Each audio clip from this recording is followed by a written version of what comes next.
Innal hamdalillah nahmaduhu wa nasta'inuhu wa nastaghfiruh wa na'udzu billahi min shururi anfusina wa min sayyiati a'malina. May yahdihillahu fala mudilla lahu wa may yudlil fala hadiya lahu. Asyhadu an la ilaha illallah wahdahu la syarika lahu wa asyhadu anna Muhammadan abduhu wa rasuluhu alladzi la nabiyya ba'dahu. Ikhwatul iman, Bapak dan Ibu yang dirahmati Allah, puji dan syukur kehadirat Allah yang Maha Ghafur. Kita bisa bertemu kembali dalam keadaan sehat walafiat, sehat yang mudah digunakan untuk ibadah di Masjid Al-Muhajirin yang kita cintai ini. Mudah-mudahan apa yang kita laksanakan ini menjadi salah satu di antara bentuk syukur kita kepada Allah, terutama atas akal pikiran yang diberikan kita gunakan untuk mengkaji ilmu Allah. Bapak dan Ibu yang dirahmati Allah, saya mohon izin melanjutkan kajian mufradat Al-Quran, yaitu tentang kalimat al-minnah. Landasan ayatnya adalah surah Ali Imran ayat 164. Al-minnatu itu kemarin sudah disampaikan bahwasanya para ulama ahli tafsir mengartikannya sebagai karunia, pemberian besar. Makanya dikenal dalam bahasa Indonesia pun ada minat dan bakat. Nah, minat itu apa? Minat dan bakat, pemberian dari Allah. Dia berminat kepada hal tertentu. Minat itu adalah pemberian dari Allah. Allah berfirman, "A'udzu billahi minasyaitonir rajim. Laqad manna Allahu 'alal mu'minin idh ba'atsa fihim rasulan min anfusihim yatlu 'alaihim ayatihi wa yuzakkihim wa yu'allimuhumul kitaba wal hikmata wa in kanu min qablu lafi dhalalin mubin." Sungguh Allah telah memberi karunia besar kepada orang-orang yang beriman.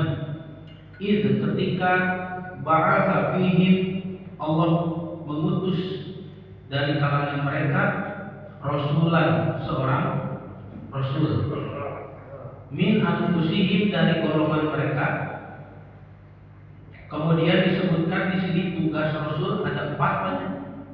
1, yatlu alaihim ayatihi, dia membacakan kepada mereka ayat-ayat Allah.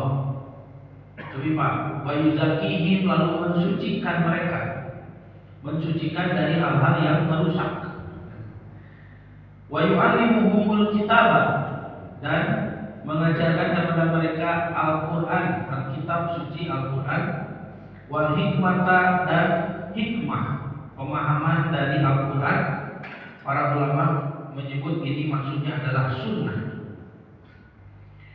Wa in kanu min qablu lafi dhalalin mubin, padahal sebelumnya mereka adalah benar-benar dalam kesesatan. Mari kita perhatikan Bapak dan Ibu yang dirahmati Allah, ini adalah 4 tugas Nabi SAW. Para ulama menyebutnya tarbiyatun Nabi, tarbiyah atau pendidikan kenabian. Jadi semua nabi mendidiknya seperti ini, langkahnya itu 4 Pak ya. Semua nabi mendidik itu langkahnya 4, nabi dan rasul. Makanya jangan heran nanti Siti Maryam itu contoh ya. Siti Maryam ketika dididik oleh Nabi Zakaria, hebat Pak ya. Urutannya juga sama ini. Sehingga Maryam alaihissalam ketika didatangi oleh malaikat Jibril, tidak panik, tidak menggigil, tidak demam, tidak ketakutan. Tuh hebat banyak. Kata Jibril alaihissalam, "Maryam, kamu harus melahirkan Al-Masih." Intinya, saya Jibril utusan Allah, kamu harus melahirkan Al-Masih. Qalat, Maryam menjawab, "Anna yakunu li gulamun wa lam yamsasni bashar." Bagaimana saya melahirkan anak laki-laki? Saya belum nikah. Tidak ada yang menyentuh saya. Gak ngobrol sama malaikat. Padahal lihat para nabi, ketika bertemu Jibril untuk pertama kali, Nabi SAW ketakutan, ya. Karena Nabi kan tidak menerima pendidikan ini dari Nabi sebelumnya, misalnya Nabi Musa besar di Mesir, banyak. Ketika Allah memanggilnya, wahyu pertama di lembah tua itu, Allah berfirman, ya Musa, la takhaf, Musa jangan takut. Berarti Nabi Musa ketakutan. Nabi Muhammad SAW saja sampai lari ke rumah, ya, menemui istrinya, lalu mengatakan, zamiluni, zamiluni, selimutilah aku, selimutilah aku. Tapi Siti Maryam, nah ini Al-Quran menunjukkan nih anak hebat gitu Pak. Siti Maryam yang mendapatkan pendidikan dari Nabi Zakaria. Nanti Nabi Muhammad pun mendidik para sahabat-sahabat yang masih muda dengan pola ini, Bapak Ibu. Kan dikenal di zaman Nabi SAW ada 4 pemuda hebatnya.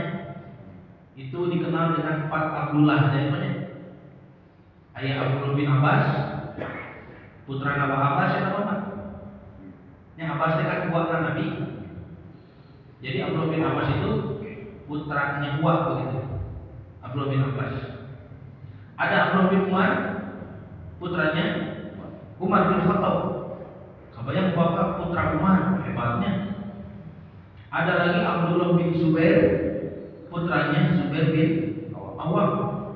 Zubair bin Awam itu menikahnya dengan Asma binti Abu Bakar. Jadi Abdullah bin Zubair itu putra dari Asma binti Abu Bakar, berarti cucunya Abu Bakar. Yang keempat ada Abdullah bin Amr bin As, putranya sahabat Amr bin As. Ini 4 Abdullah hebat, Pak. Ya. Bagaimana tilawah? Membacakan ayat. Tilawahnya. Tilawah nanti berbeda dengan qiraah. Tilawah berbeda dengan qiraah. Lihat dulu ini sebentar. Nah, ini dulu. Kalau qiraah dari kata qiraah yang qulu banyak qiraatan.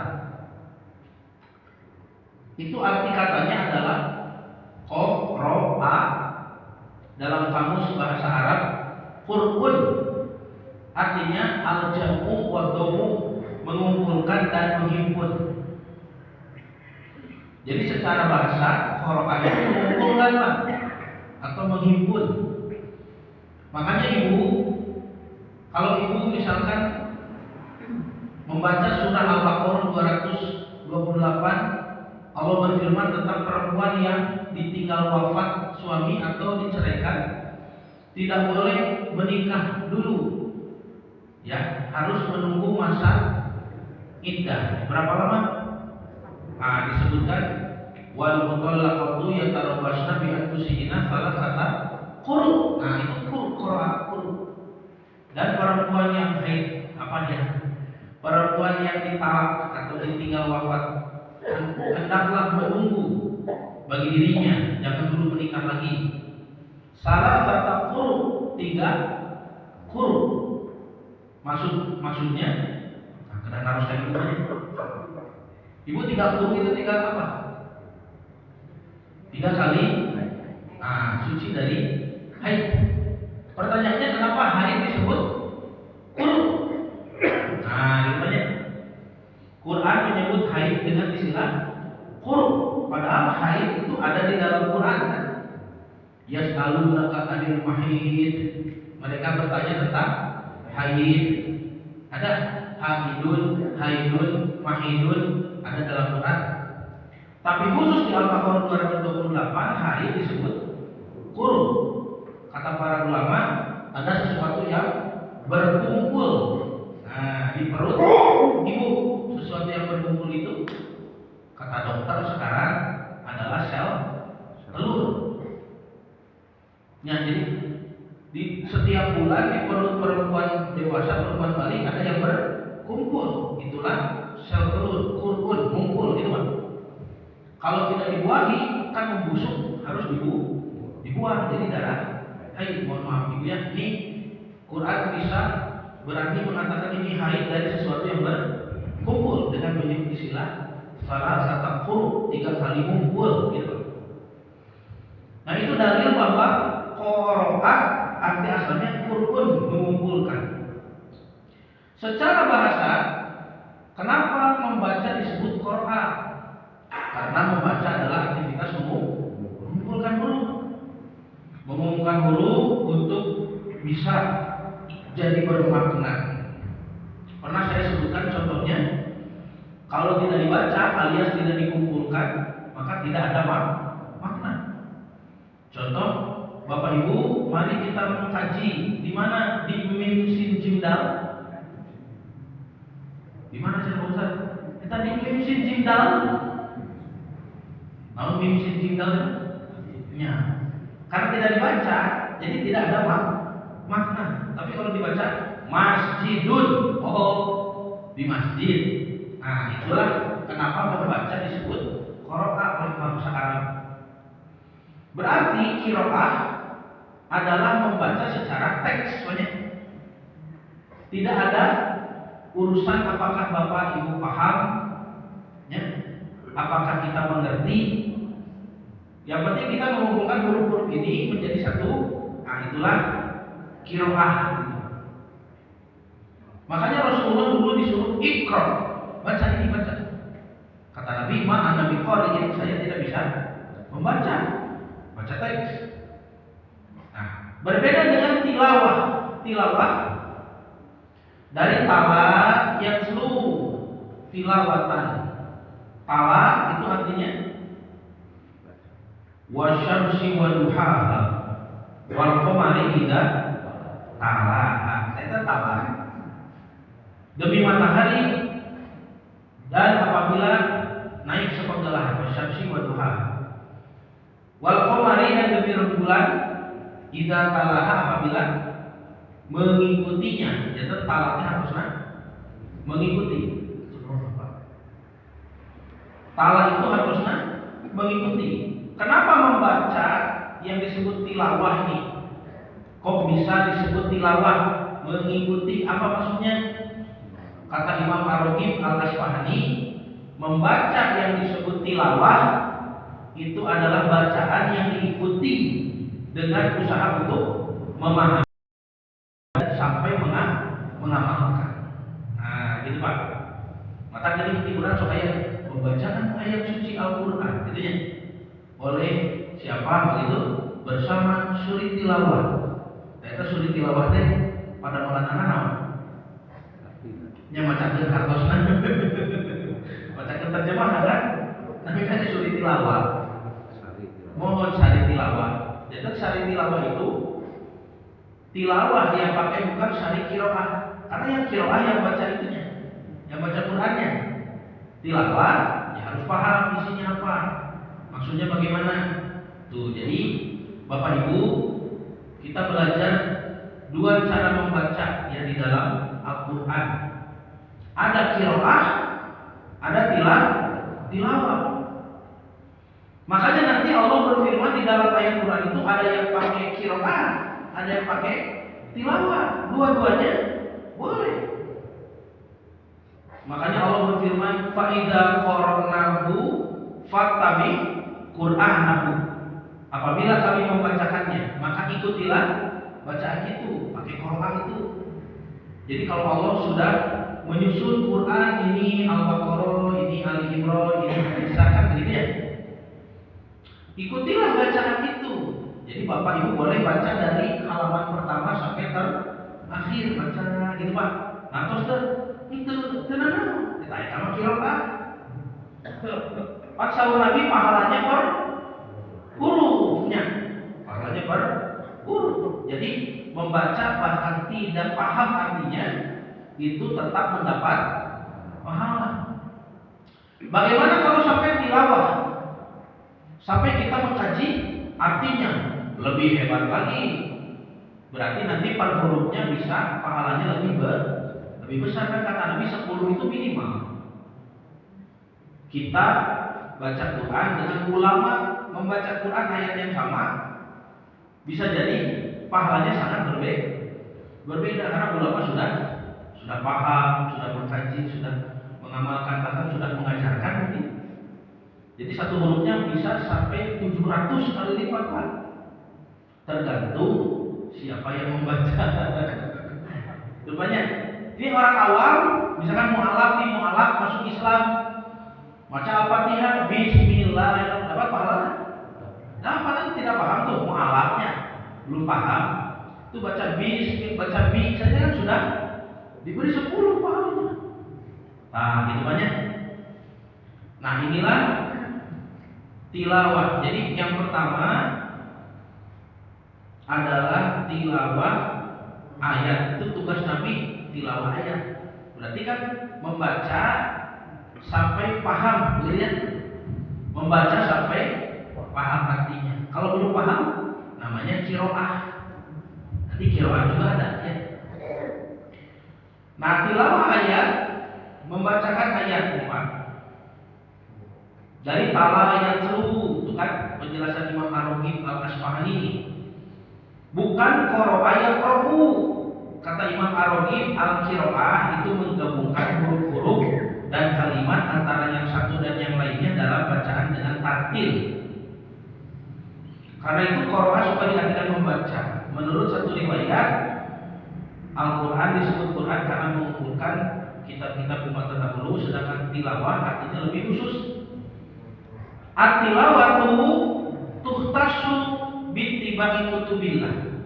Tilawah itu lebih khusus, bukan sekedar membaca, tapi lebih khusus, yaitu bittiba'i kutubillah, sampai mengikuti isi kitab-kitab Allah al-munazzalah yang diturunkan.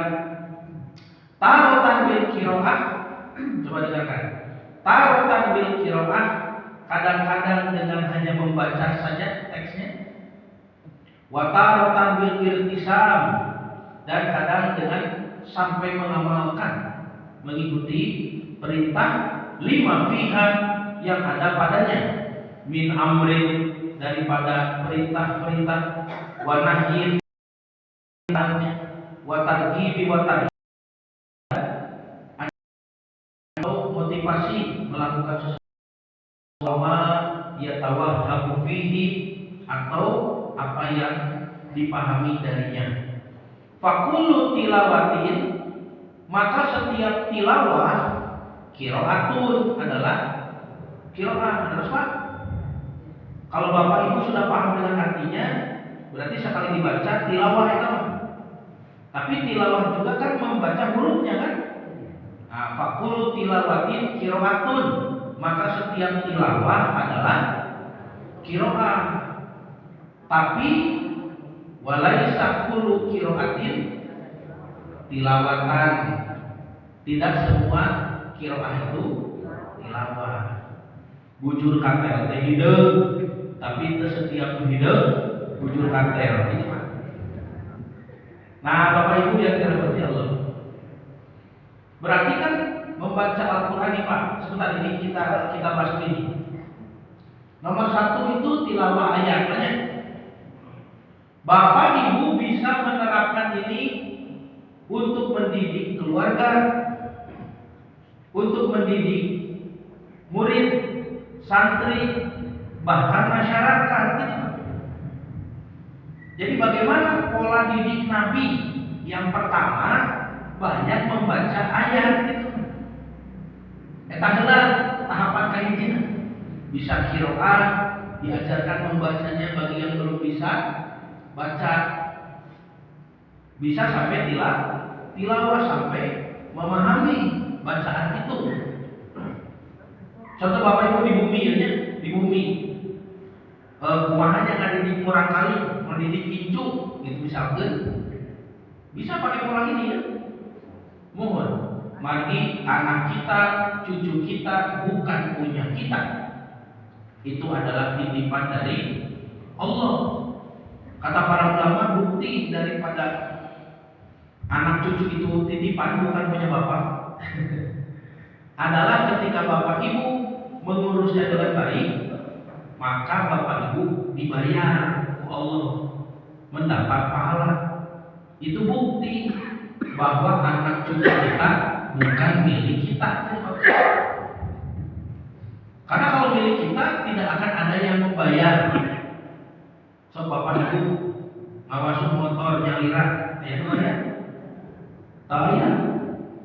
Eta tukang cuci motornya biasa mendapat penghasilan, mendapat bayaran karena mencuci motor orang lain.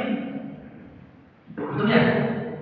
Bapak ibu mengurus anak, mengurus cucu, mendapat bayaran dari Allah.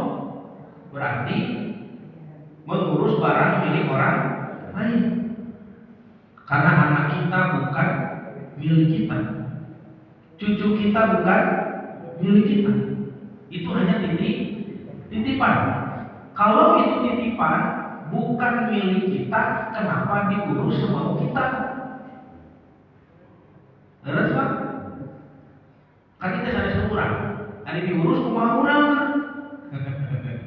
Harus bagaimana yang memilikinya, kumaha garuhna atuh Pak. Da urang mah nitipkeun hungkul ka urang mah. Saur garuhna tak kieu mah hari nikmat teh. Satu banyak dibacakan ayat dari mulai qiraah sampai tilawah eta heula. Yang kedua nanti bayu zakihim, dan bapak ibu harus membersihkan jiwanya, jauhkan daripada segala macam kotoran, kerusakan, akhlak-akhlak buruk, akidah yang rusak, pergaulan yang rusak, itu Pak Bu. Terusnya, ini kan ada tahapannya nih. Para nabi semua mendidik dari mulai keluarga, anak, ya, murid, santri Pak, sampai masyarakat. Cara mendidiknya begini. Dikenalkan dengan tilawah Quran, ya, baca Quran, baca, sampai bisa dikaji, dipahami, diamalkan. Yang kedua dibersihkan jiwanya. Yang ketiga diperdalam lagi Qurannya. Tuh taklimul kitab diperdalam lagi. Karena kan berarti nomor satu Pak belum sampai tadabbur, belum sampai menggali, mengelaborasi, belum. Nomor satu cukup qiraah tilawah. Qiraah membaca tanpa tahu artinya. Itu sudah ibadah, sudah berpahala. Dan dianjurkan bagi yang belum tahu. Yang kedua tilawah. Tilawah itu contoh Bapak itu sudah biasa belajar bahasa Arabnya. Sudah apalagi lulusan pesantren misalkan, begitu baca ayat ya ayyuhalladzina amanu, kan tos kabayang, kan tos nanya, wahai orang-orang yang berarti tahu tilawah. Jadi tilawah itu sampai paham apa artinya gitu. Nah, sedangkan nomor 3 taklimul kitab ini lebih diperdalam sampai tadabbur. Tadabbur itu kalau bahasa sekarang elaborasi gitu. Di naon? Ya diperdalam, ditaluntik, dimutolaah, dielaborasi sampai diamalkan. Itulah tadabbur. Kalau tidak sampai nomor 3 ini, wah berarti interaksi dengan Qurannya tidak sempurna. Makanya Allah memperingatkan, afala yatadabbaruna Quran. Kenapa kalian tidak mentadabburi Al-Quran? Itunya. Ditanya nanti hisab Bapak sudah berapa lama diberi usia di dunia? Puluhan tahun, kata Allah. Lalu tidak mentadabburi Al-Quran, itu nanti dihisab. Nah yang keempat juga takliful hikmah, mengajarkan hikmah. Hikmah itu buah daripada pemahaman Nabi terhadap Al-Quran. Jadi yang lebih menjelaskan detail, yaitu sunnah-sunnah Nabi sehari-hari. Terus Pak, nah berarti dimulai dari mana Pak? Dari tilawatul ayatnya, membaca Quran. Karena Bapak Ibu harus kita menciptakan lingkungan yang lingkungan itu bisa memudahkan keluarga kita membaca Al-Quran. Karena keberkahan Pak, keberkahan waktu seseorang itu sangat dipengaruhi dengan interaksinya kepada Al-Quran, kitab yang penuh dengan keberkahan. Kalau kita hidup tanpa Al-Quran, maka kita jauh dari keberkahan. Waktu terbuang bersama berkahnya, sehingga semakin jauh kita meninggalkan Al-Quran, semakin banyak keberkahan yang terbuang. Kalau sudah seperti itu, kata Nabi, manusia akan merasa waktu berjalan begitu cepat. Coba Pak, sahur Nabi ya. La taqumus sa'atu, tidak akan terjadi hari kiamat hatta yataqarrabaz zaman, kecuali waktu berjalan begitu cepat. Di akhir zaman manusia merasakan waktunya begitu cepat. Seperti apa? Yataqarrabaz zaman itu, waktu berjalan cepat itu seperti apa? Kata Nabi, fatakunu sanatu kasyahri, maka setahun itu terasa seperti satu bulan. Wasyahrul al-jumu'ati, satu bulan terasa seperti satu Jumat, satu pekan. Wa takunul jumu'atu kal yaum, dan satu pekan itu seperti satu hari. Wa yakunul yaumu kasa'ati, dan satu hari seperti satu jam, sa'ah. Kalau di zaman Nabi yang disebut sa'ah, itu satu momen gitu kan. Kalau sekarang diartikan satu jam. Wa takunu sa'atu kadormati binar, dan satu jam itu seperti menyalakan korek api saja. Coba Bapak Ibu, sudah terasa tidak? Berarti bagaimana ini? Ya, akhir zaman banyak manusia yang sudah jauh dari interaksinya dengan Al-Quran, tidak pandai memeras waktu. Lihat Pak Bu, waktu terasa begitu cepat ini, kata Imam An-Nawawi rahimahullah, al-muradu bikisorihi, yang dimaksud dengan singkatnya waktu, adamul barakati fihi, karena setelah hilang keberkahan waktu. Jadi waktunya sudah kehilangan keberkahan. Berarti di dalam waktu itu ada berkah, gitu Pak. Di dalam waktu itu ada berkah. Makanya Allah berfirman di surah Al-Asr, wal asri.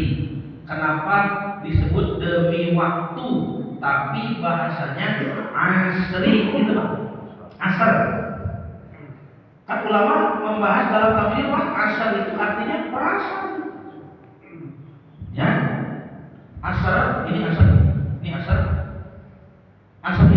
perasaan. Wal asri, kata Imam Ibnu Katsir, demi waktu. Kenapa disebut asar? Lihat di ayat lain, surat Yusuf 36. Ada orang bermimpi memeras anggur, lalu mimpinya diceritakan kepada Nabi Yusuf. Ini aroni aksiru khomron, itu asar Pak. Kata Imam Ibnu Katsir, ini metode tafsir ayat bil ayat, menafsirkan satu ayat dengan ayat yang lain. Jadi Quran itu bisa begitu Pak. Kalau Bapak ingin tahu satu makna satu ayat, satu kata dalam Quran, caranya cari ayat lain yang menyebut kata itu.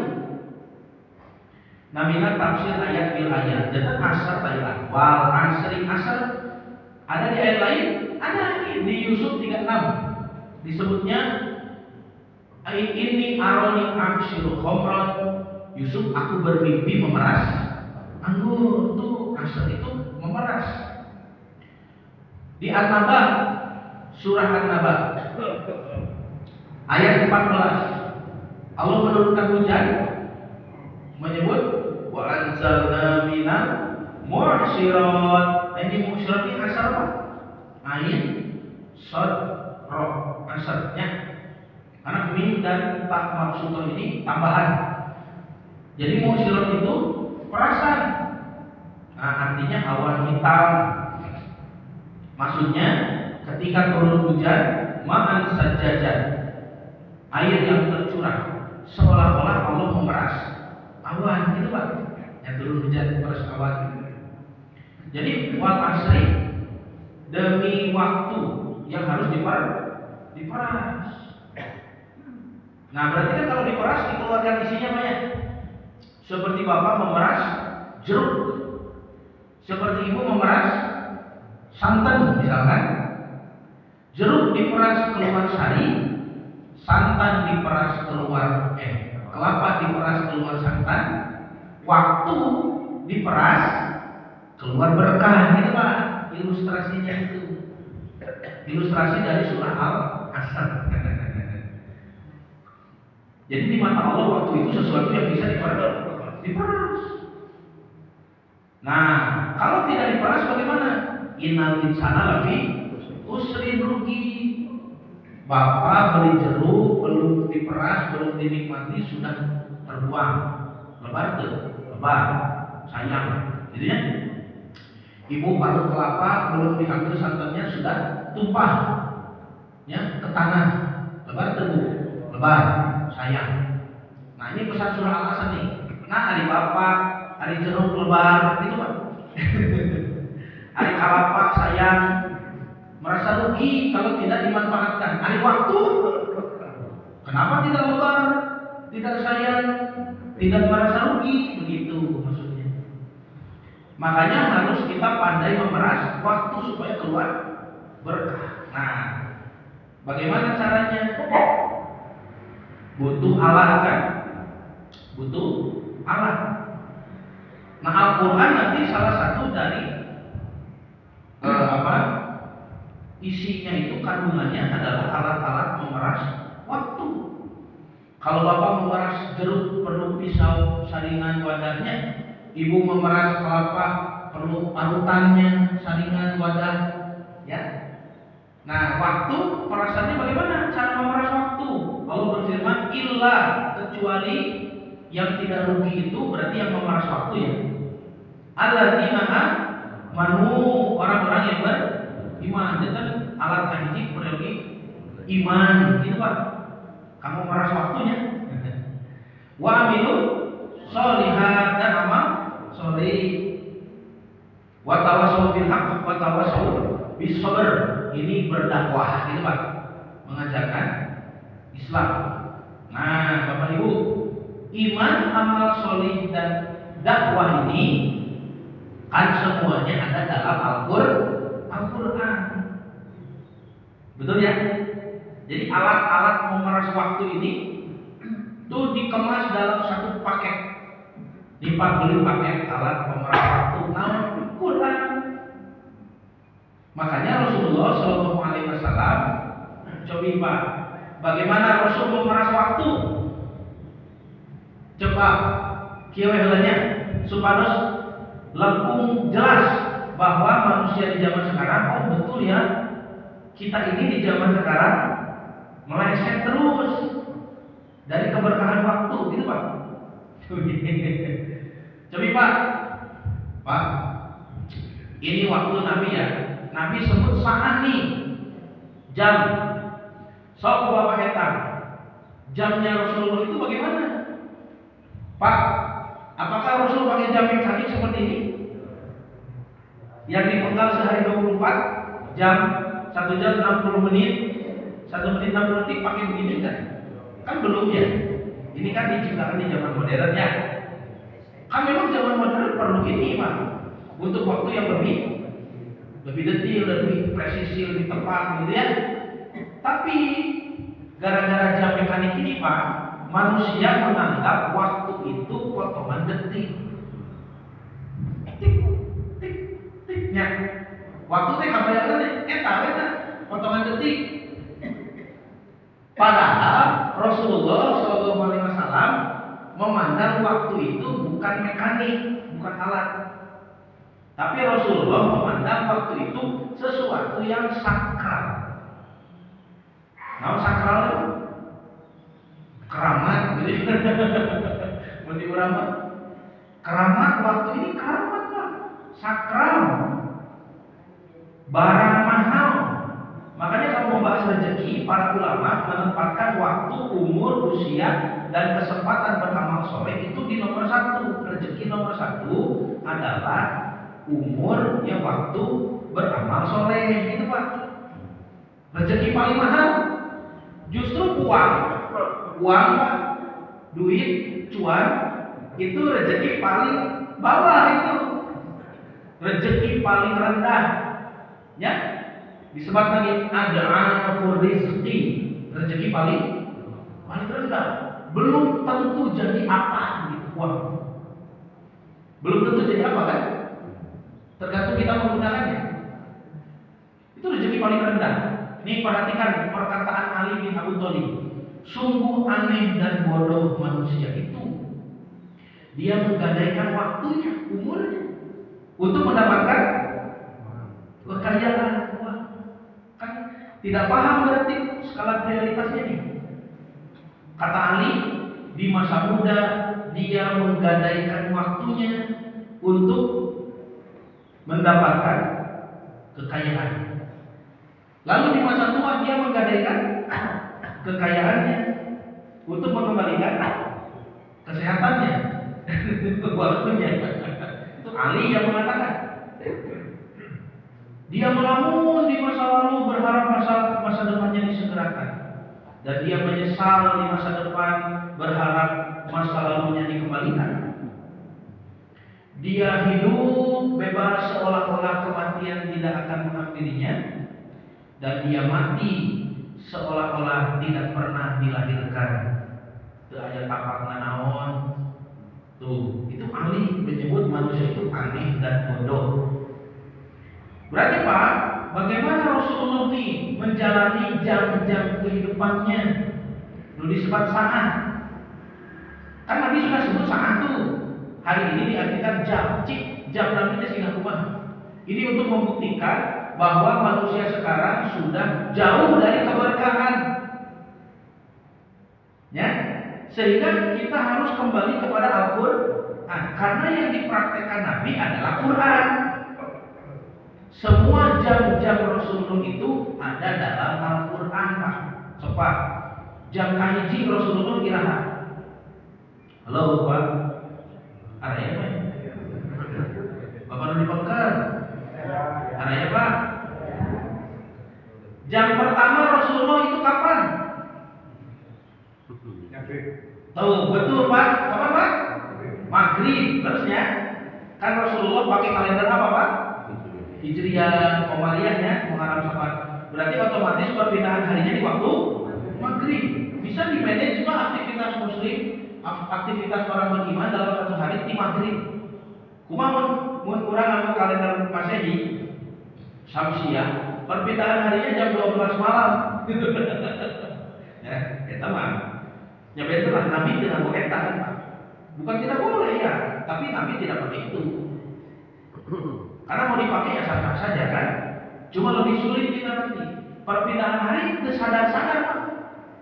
Itu dialami karena sedang tidur kalau jam 12 malam, makanya terasa cepat. Tapi kalau maghrib, tolong ajarkan Bapak Ibu ya kepada keluarga di rumah ini, maghrib sudah lewat hari baru. Lalu Pak, berarti tadi maghrib kan? Kita terus di tengahan. Maka disebut malam Ahad, sampai Sabtu malam kan? Itu disebutnya malam Ahad. Nah berarti jam pertama Bapak Ibu adalah kata para ulama dari maghrib sampai isya, itu saat yang pertama. Di maghrib kan? Isya Bapak teh. Jadi upami Bapak diperlihatkan catatan amal soleh di malaikat. Maka yang pertama di hari itu, misalnya hari Ahad, berarti amal soleh kita yang pertama adalah sholat maghrib. Wudunya betul tidak? Kemudian sholatnya bagaimana? dari segi waktu, di awal waktu tidak, tempat, ya di tempat terbaik tidak, berjamaah atau tidak kan begitu, dari khusyuknya, dari paham apa yang dibaca, dari benar gerakannya, tumaninah, tidak ada gerakan yang terseret, tidak ada bacaan yang terseret ke gerakan atau bacaan yang lain. Jadinya, makanya saya suka mewanti-wanti kade Bapak, abdi sok tinggal di jamaah musyawarah sunnah di masjid, tara aya iktidalan. Kan di ruku kasujud itu 3 gerakan Pak. 1 bangkit, bacanya apa? Sami Allahu liman hamidah, kita bangkit.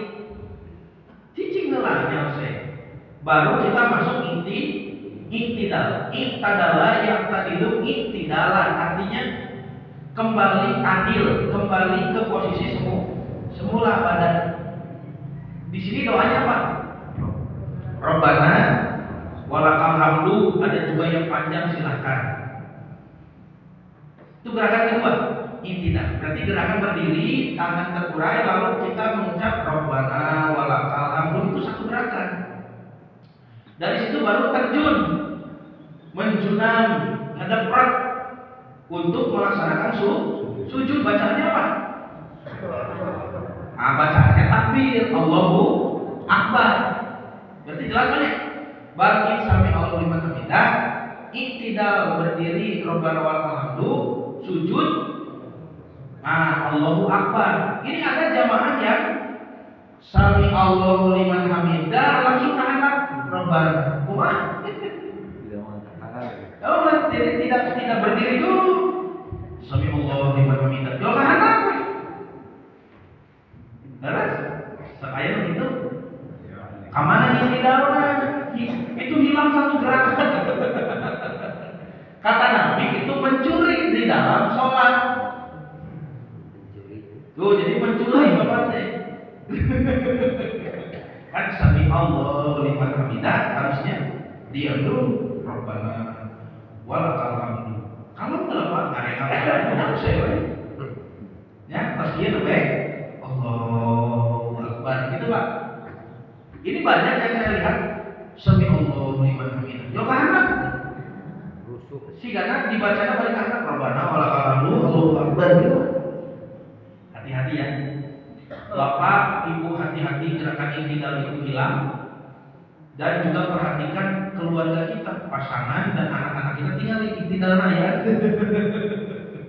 Upami menuju berjamaah saat imam, insya Allah terjaga karena imam jelas gerakannya. Sami Allahu liman hamidah, ayat imam iktidal. Tapi imam menuju sholat sunnah nyaliran, kamu menuju rusuh kan, ya. Ayo gerak-gerak angkat. Kadang jamaah ada yang sami Allahu liman hamidah langsung ke anak. Saya iktidal. Nah Bapak Ibu, nah jadi ngebahas iktidal. Jadi ngebahas jam. Dan anak, kan tadi jam hiji sholat maghrib, berarti kualitasnya dari kaketa tadinya dari mekola banyak. Berarti dari maghrib ke isya, itu harus dijaga keberkahannya. Di maghrib ke isya Bapak sok naon? Kan gitu banyak maklum ya pemuda 60-an. Ini mimpi aneh-aneh gitu. Padahal kaki muda kayak kamu selalu rame. Jadi di maghrib ke isya itu jam pertama Pak. Coba Bapak Ibu tebak nih. Jam kedua apa? Kan pada isya ya. Jam kedua itu apa namanya? Ada di Quran. Ada di dalam Quran semuanya ada. Nabi itu di sana aktivitasnya. Karena kata Aisyah, Nabi adalah Al-Quran yang berjalan. Jam kedua apa? Apa Bu? Kan pada Isya nih, pada Isya itu Quran disebutkan jam apa itu? Betul, baca apa nih? Waktu aurat, betul. Itu surah apa? Surah An-Nur. Betul, surah An-Nur ayat 58. Allah menyebut ba'da Isya sebagai waktu aurat. Coba kerapnya? Kerap ya? 2 jam dulu ya. Jam kahiji di maghrib ka isya, jam kedua pada isya namina jam aurat, waktu aurat itu teh sampai mau tidur. Mohon, nah wede Pak. Para ulama menjelaskan belajar waktu di dalam Islam adalah belajar adab di waktu itu. Karena di Islam tidak ada semata-mata merayakan waktunya, tidak ada. Berapapun istimewanya waktu tersebut, tetap yang diajarkan oleh Allah dan Rasulnya adalah adab, amal solih di waktu itu. Contoh ya, di Ramadan ada waktu istimewa. Ada contoh malam Lailatul Qadar. Kata Nabi kalau beribadah di sana seperti beribadah 1000 bulan. Kumaha papi bapak ibu tibra? Kalau tidur gimana? Gak dapat kan lapor. Ibu lapor. Mau kan tidak dapat apa-apa karena tidak melaksanakan adabnya, amalnya, amal solihnya. Jadi tak ada di Islam happy Lailatul Qadar, kita aja. Lain happy saya sholat gitu loh. Ya makanya mohon maaf sekali di Islam tidak ada ulang tahun. Di Islam tidak ada tahun baruan. Kenapa? Tubuh naon ada amal soleh. Perintahnya apa? Apakah pernah para sahabat kepada Nabi Rasulullah selamat ulang tahunan? Tidak ada yang di Islam itu belajar waktu, mau memanfaatkan waktu berarti belajar amal solehnya di waktu itu. Adabnya apa? Nah, Bapak Ibu lihat nih, berarti maghrib nih. Tadi yang pertama maghrib ke isya. Adabnya apa? Ya, sholat maghrib. Apa lagi? Baca Quran boleh kan? Ya, sambil menunggu azan saya. Apa lagi? Zikirnya. Zikir terbaik membaca Al-Quran. Apa lagi? Coba Pak yang kalah Pak, pas begitu matahari tenggelam maghrib ya jadi sahur Nabi no. Apabila datang waktu maghrib, masukkanlah. Terusnya, masukkanlah istrimu dan anakmu ke dalam rumah. Di hadis sama, masukkanlah istri-istrimu gitu. Dan anak-anakmu dia tuh disuruh. Kan gua abdi diterjemahkan ke bapak, masukkanlah istrimu begitu. Dan hiji bapak, masukkanlah istrimu dan anak-anakmu ke dalam rumah. Tutup pintu rumahmu dan tutup jendelamu. Kata Nabi, juga persediaan airmu. Kamu datang ke masjid mengikuti sholat maghrib, memohon perlindungan. Kenapa harus begitu? Kata Nabi, karena di waktu maghrib setan bertambah kuat. Coba Pak. Maghrib. Jadi laras sepuh kurang kamu namanya? Orang tua kita dulu sudah betul ya. Kalau maghrib itu harus gerak api. Terus maghrib gerak api. Bisi ayat kan kalah. Mohon. Itu ada di waktu maghrib. Perhatikan Bapak Ibu masyarakat kita sekarang, apa masih ada yang menjaganya? Ada ini. Sudah hari-hari Pak. Terus selesai apa? Maghrib macet. Maghrib let's go. Kita Pak sana. Ya aman Pak maghrib Pak. Ke mall, ke restoran, ke namanya? Ke bioskop, ke mana uli balik gawe. Sobi Bapak Ibu. Berarti kalau Nabi mengajarkan adab di waktu maghrib jam pertamanya. Kalau kita melakukan aktivitas yang diajarkan Nabi ini, maka kita mendapat berkah, dapat rahmat, dapat pahala, dapat nur cahaya.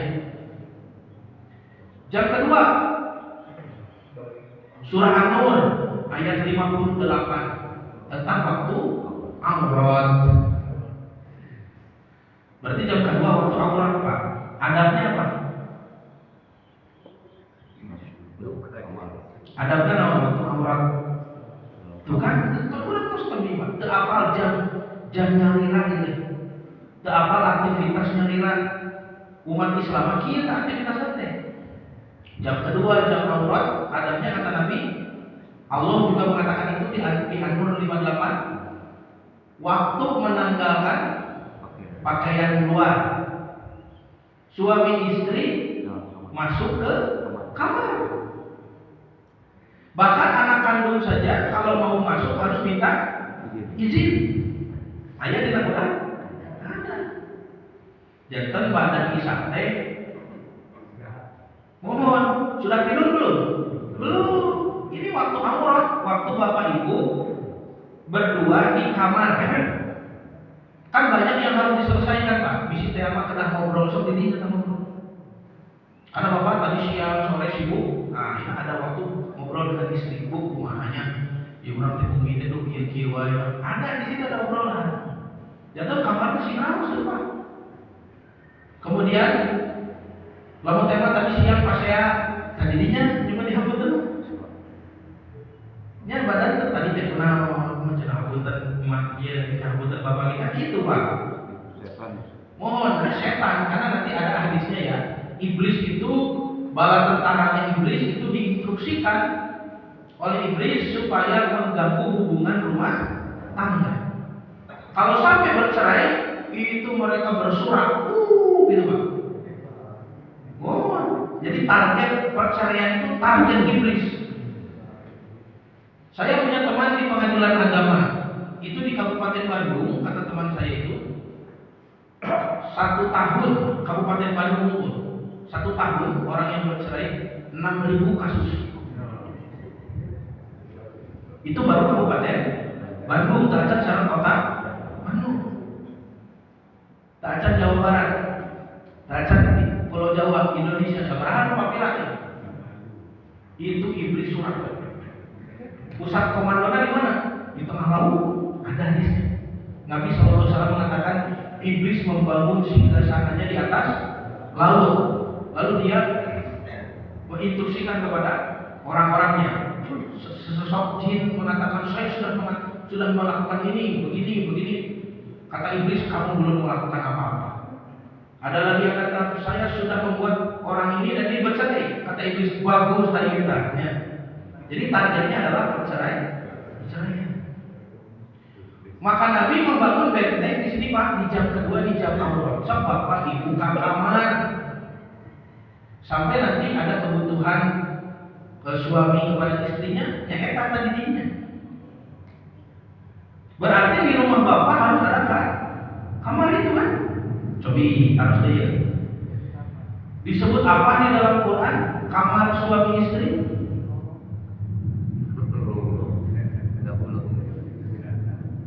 Kamar suami istri itu disebut apa? Mau pami kamar Nabi, maaf tante selalu udah banyak. Mau dan ini. Ini kamar Bapak di bumi. Jadi di Quran ayat surah kamar-kamar. Al-Hujurat. Jadi kamar Bapak Ibu suami istri disebut Al-Hujurat. Kenapa disebut Hujurat? Dari kata hijr, artinya batu, hajar, hijr, batu. Kenapa disebut batu? Kata ulama ahli bahasa Imam Ar-Raghib Al-Asfahani, Imam Ibnu Mandur menjelaskan karena kamar itu seperti batu, sulit ditembus, keras, sulit ditembus. Bahkan anak kandung saja harus minta izin. Ayah kamar begitu di bumi, Pak? Ayah begitu.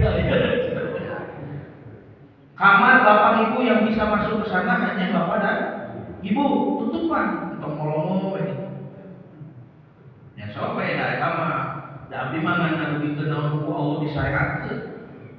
Ayo teu berarti teu sakieu di dituna. Harus ada kamar. Pami teu aya di situ mah Bapak teu dihargaan, tidak dihormati sebagai kepala keluarga. Karena kata para ulama kamar itu menentukan qawamah, wibawa qawamah. Bapak Ibu pada isya blus ke kamar tutup, itu gagal. ayam keuangan intinya. Saur Quran, saya saur abdi, abdi mah tengah batikeun sakit itu lah. Nah, maka kamar al-hujurat ini di jam kedua difungsikan adabnya ya. Adab tertingginya. Tentu saja kalau ada gangguan, ada kegiatan apa mendesak, ya semua aktivitas ini bisa dikesampingkan. Tapi ketika Bapak Ibu selesai beli, ya dilaksanakan aja kan gitunya. Hari adab mah. Ya contoh misalkan Bapak maghrib di jalan kene, nyawanya kita sampai di jalan si salaman gelap.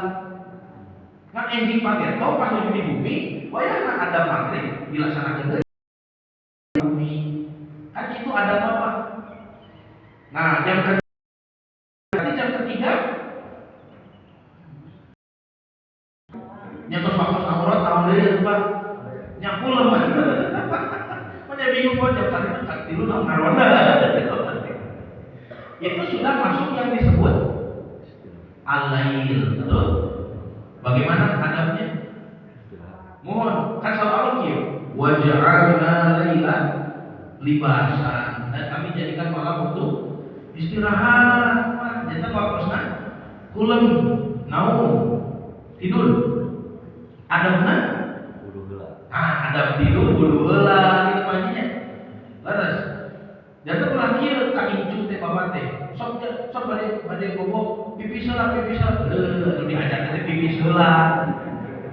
Itu sampai tua ngan pipis we.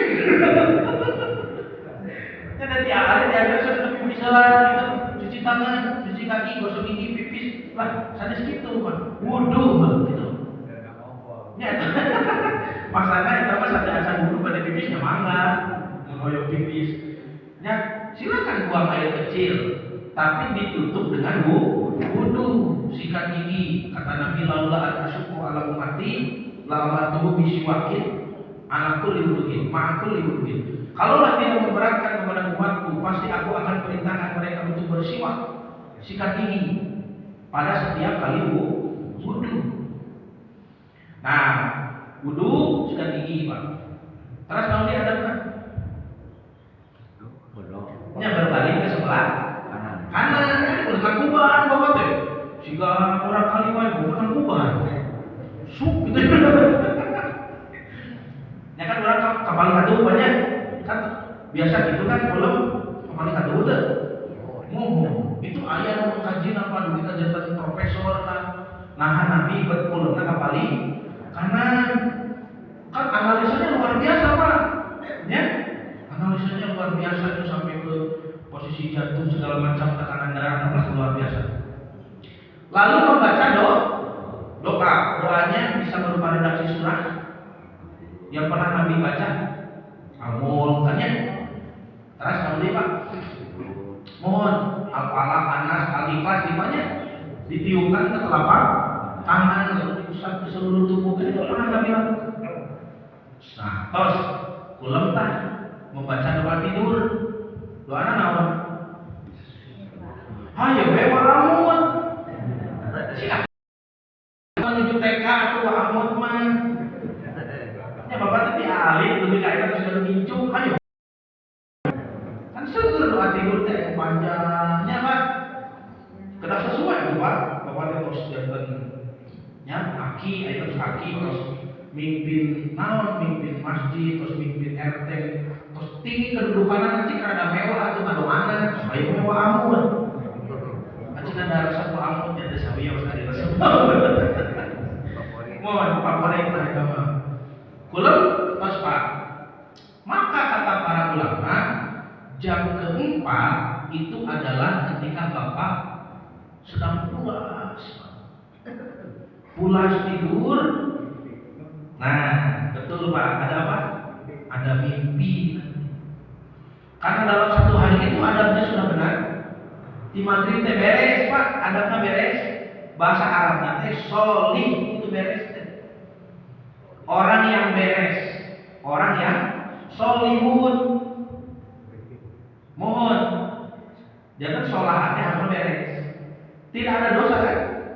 Dari maghrib pindah hari sampai ke tidur, ada maksiat tidak? Daya. Ada lagu lalai, daya. Sadayana di mesiku amal soleh itu ada. Maka ketika tidur, kata para ulama, kita akan bermimpi yang mimpinya berasal dari Allah, bukan berasal dari waswas syaitan. Kan mimpi ada 3 macam aja. Mimpi itu ada 3 macam. Satu, ilham dari Allah. Kata Nabi, 1 dari 46 ciri kenabian adalah ar-ru'ya sholih, mimpi orang sholih. Jadi orang sholih masih diberi mimpi, ada ilham di situ, ada petunjuk, kadang ada inspirasi. Kalau saya sering bermimpi ketemu guru Pak yang sudah meninggal, Ustaz, dipencetan, dipijit kakinya, gitu Pak.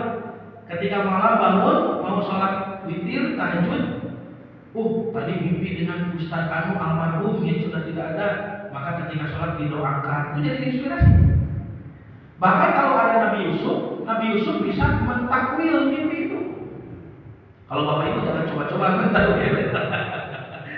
Kalau Nabi Yusuf bisa itu. Kalau Bapak mimpi itu berarti beberapa bulan kemudian, beberapa pekan kemudian akan terjadi begini, gitu Pak. Nah, maka kata Nabi, jika kalian bermimpi bertemu aku, maka itu adalah aku. Karena setan tidak bisa menyerupaiku. Berarti setan itu bisa mengintervensi mimpi kita. Kalau ada yang tidak benar, maghrib sekumakar serangan terus bisa pada bisa kumakar. Setan kan atau menuntut. Daya doa, daya adab, daya amal soleh. Setan bisa begitu tidur masuk. Maka dia bermimpi mimpi dari setan. Mohon, para ulama, mimpimu menunjukkan jati dirimu. Ya, mimpimu menunjukkan kualitas jati dirimu. Coba Bapak Ibu teh kualitas dan mimpi di budak juri hayo. Kita kunaon aya lagi gitu. Terusnya kacopopan menuju deep sleep, menuju tidur lelap.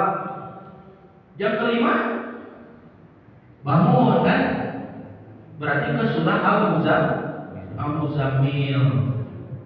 Ada 3 waktu yang Allah izinkan untuk kita bangun. Ketiga-tiganya sebelum subuh. Berarti kalau bangun subuh itu sudah kesiangan. Kan gitu banyak. Al-Muzammil kan mengajarkan bangun 1 tengah malam, 2/3 malam terakhir, 3/4 malam terakhir kan gitunya. Eta waktu sudah buka. Ya ayyuhal muzammil qum min laila illa qalilan. Di malam hari. Jadi peradaban Islam bangunnya itu malam hari. Kemudian ada peradaban Nusanis, peradaban Baratnya bangun di pagi harinya kerelah. Orang Islam bangun itu malam hari. Itu subhanallah. Mau tengah malam, sepertiga malam terakhir sekitar jam 2 atau 1/4 malam terakhir 1 jam sebelum adzan subuh. Disebutkan waktu sahar, kan? Waktu sahar, makanya kalau makan di situ disebut makan sahur. Kenapa disebut makan sahur? Makan di waktu sahar. Mau janari, bahasa orang mah janari. Mohon. Nabi mah bangunnya tengah malam kan? Sholat sampai sahar. Kata Aisyah di waktu sahar Nabi tidur kedua, gitu Pak. Tapi sanes tibra. Saudara Aisyah ketika aku bertanya, beliau masih menjawab. Jantan perem hayam. You know perem hayam? Bahasa Indonesia itu apa? Tidur ayam, ya tidur ayam. Tuh Pak, di masjid dikumandangkan ada awal. Ku bilang, kata Nabi, kalau kamu mendengar suara Bilal itu ada awal. Kalau kamu mendengar suara Ibnu Umi Maktum, itu adzan subuh. Kita dibedakan ke jalan apa? Di zaman Nabi mah ada awal atau ada diwalan, ada sanis panggilan sholat. Alarm kurang ya. Alarm. Ibnu Umi Maktum itu adzan subuh, itu dijawab kata Nabi. Dan nanti silakan cek lagi riwayatnya. Yang menyebut as-sholatu khairum minan naum, eta teh bilang. Yang menyebut As-sholatu khairum minan naum. Itu yang menyebut itu Bilal. Silakan cek riwayatnya. Berarti adzan awal. Sholat itu lebih baik daripada tidur. Berarti sholat baik, tidur pun baik. Cuma kalau dibandingkan sholat lebih baik. Sholat apa yang lebih baik dari tidur? Sholat malam, tahajud, Pak. Hari sholat subuh kan kesempatan bangunnya sudah lewat. Ya, kan tadi bangun itu tiga-tiganya waktu bangun itu sebelum subuh. Sebelum subuh, pas subuh, as-sholatu khairum minan naum. Salahnya. Sholat subuh bukan lebih baik dari tidur. Tidak boleh tidur. Sudah kesiangan kan? Kata Nabi telinganya dikencingi setan.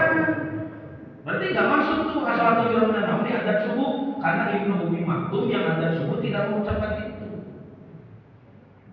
Coba cek lagi lah riwayatnya ya. Cek deh, Bapak tinggal di saha menyebut as-sholatu khairum minan naum. Bilang, cek aja nyari lah. Tak ada apa-apa kan? Cek saja.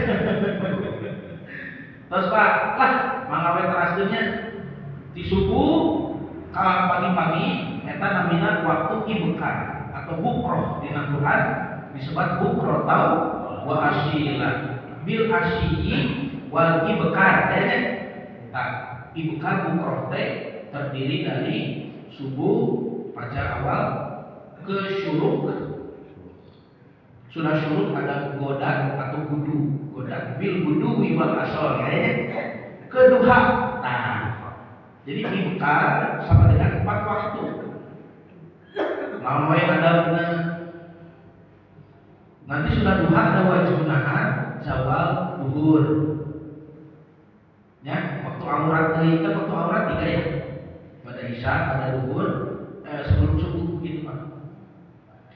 Cobi, terus nyata ya lah perdetilnya nanti bisa kita bahas. Intinya, Bapak Ibu perhatikan dengan aktivitas tadi, Quran mengajarkan jam-jam kepada kita.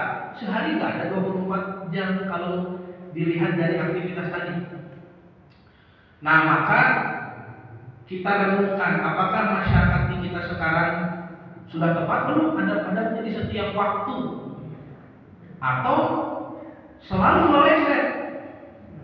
Namanya Nabi kakidul kurang kawetan, Nabi kakulon kurang kalian bisa ke hayo we pasaling sina Nabi kulon pada bisa Nabi kulon kurang lilir mah ke tengah wengi Nabi lilir kurang lebih pada kulon monggo umat Nabi Muhammadnya tapi tara pernah jeung Nabi teh sigana upami Nabi lilihna dipanghegan bapak teh moal pernah jeung Nabi cek orang itu cek orang panjilekan Pak kumaha Rasulullah sehat bukan terus kami tetap apa itu banyak sahabat juga gitu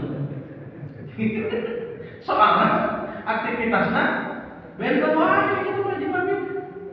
Nah makanya banyak waktu yang terbuang bersama keberkahannya. Kumaha carana tuh ngabikeun mah nyaeta ku interaksi dengan Al-Qur'an lagi itu banyak supados fokus karena bagaimana interaksi dengan kitab yang penuh keberkahan. Ini panjang deui itu Pak ngebahasna. Mari dina Quran, dina hadis disebutkan interaksinya ada berapa? Interaksi dengan Quran. Tuh ya benar. Dari mulai mendengarkan, membaca, menghafal, memahami, mengkaji, mengamalkan, bahkan sampai mengajarkan. Ini tugas bapak sebagai seorang muslim. Minimal ke istri, minimal ke anak. Ini tugas ibu sebagai muslimah. Ya, sampai mengajarkan ke suami, ke anak, nanti punya cucu ke cucu. Gitu Pak, kalau tidak sampai mengajarkan, waduh, nanti ya kita dihisab itu Pak. Afala yatadabbaruna al-Qur'an, kenapa kamu tidak mentadabburi Al-Qur'an namanya? Nah, supaya mudah nanti bagaimana? Itu kuncinya ada pada baca heula we. Ya. Kucuna apal hese ngapalkeuna, mengkaji hese mengkajina, ngomong ngamalkeun, ngomong ngajarkeun tenang Pak. bacalah. Nanti dengan membaca itu akan ada keberkahan. Keberkahan itu rahmat, pahala, nur, cahaya, berkah akan memudahkan Bapak untuk melangkah ke tugas yang selanjutnya. Jadi kuncinya sahabat Nabi dina membaca. Nabi mengajarkan bacalah Quran. Ya, jangan sampai melewatkan satu hari tanpa membaca Al-Quran. Kata Nabi, jangan jadikan rumahmu seperti kuburan yang sepi dari bacaan Al-Quran. Tuh sahabat Nabi mah kuburannya sepi tidak bacaan Al-Quran. Berarti di kuburan tidak ada bacaan Al-Quran. Ini bapak ada baca di kuburan, mana? Kan gitu logikanya bahan. Kata Nabi, jangan jadikan rumahmu sepi dari bacaan Al-Quran seperti kuburan. Berarti kan Nabi sahabat cara baca di kuburan. Nah, di rumah baca Pak Abu Hurairah. Kalau dibaca di dalam rumah penuh dengan keberkahan, mendapat rahmat, mendapat nur, cahaya, mendapat pahala. Maka rumah itu akan terasa luas bagi penghuninya. Kata Abu Hurairah, rumah itu akan disenangi para malaikat. Para malaikat berdiam di rumah itu. Ya, apalagi malaikat rahmat. Kemudian jin setan menghindarinya, betah. Ya. Dan kata Abu Hurairah, ahlul bait, anggota keluarga di rumah itu akan dimudahkan oleh Allah untuk melaksanakan berbagai macam kebaikan, amal-amal soleh yang menurut keluarga lain yang tidak membaca Quran, amal itu sulit. Tapi menurut keluarga Bapak mudah. Ya, mau juga tahajud sadayana, wah ese itu bantu rumah. Nah, orang bergampil, ya tadi diantaranya dari keberkahan, diantaranya dari membaca Al-Quran. Take kumaha para sahabat membaca apa? Insyaallah ya penjelasan. Baik Bapak Ibu yang dirahmati Allah, sekian dulu mungkin ya yang bisa saya sampaikan. Mudah-mudahan apa yang disampaikan ini menjadi ilmu yang bermanfaat, khususnya untuk saya sendiri, dan menjadikan motivasi beribadah kepada Allah lebih tinggi, terutama ibadah membaca Al-Quran. Baca Al-Quran setiap hari Pak, jangan sampai dilewatkan. Mudah-mudahan kita mendapatkan rahmat dan keberkahannya. Nah, mohon maaf atas segala kekurangan. Sekaligus saya mohon pamit izin melanjutkan tugas di Pasir Luyuk, daerah mana itu? Ya, PKR. Ya kajiannya sekarang, ya jadi saya langsung pamit banyak. Itu biasa diri ngabubur. Rabbana hab lana min azwajina wa dzurriyyatina qurrata a'yun waj'alna lil muttaqina imama. Rabbana la tuzigh qulubana ba'da idh hadaitana wa hab lana min ladunka rahmah innaka antal wahhab. Rabbana atina fid dunya hasanah wa fil akhirati hasanah wa qina adzabannar. Aqulu qawli hadza wa astaghfiru